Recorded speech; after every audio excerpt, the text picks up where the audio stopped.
walang tao ang may perpektong pamilya.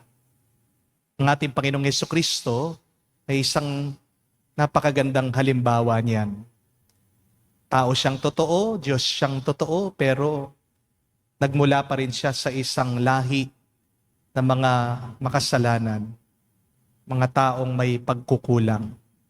I think it is good to have the benefit of the doubt.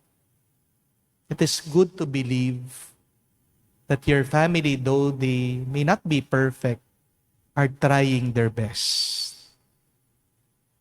Ang gandang palaging isipin niyo po yan. Ganyan sana ang inyong maging paniniwala. Oo, nasaktan nila ako, pero ginagawa nilang makakaya nila. Sila ay galing sa Diyos. Sila ay mahal ng Panginoon.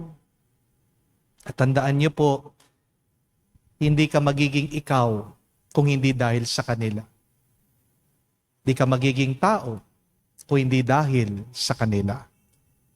Nagiging kang mas mabuting tao dahil din sa kanila. So, higit sa pagdasal natin sila, ang assignment po natin ngayong pangalawang araw ng ating simbang gabi, pasalamatan mo naman sila. Kaya yan lang yung hinahanap nila. Kasi walang nag-a-appreciate sa kanila. Walang taong masamang masama.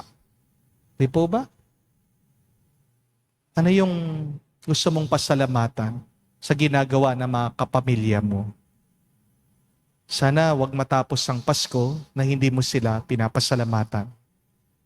Salamatan mo nanay mo, tatay mo, ang mga kapatid mo, tiyuhin, tiyahin mo. Kahit na may kasalanan silang nagawa sa'yo, salamatan mo sila. Harinawa dyan sa pasasalamat na yan, magising ang banal na Espiritu sa kanila. Matauhan sila. Na mabuti talaga sila.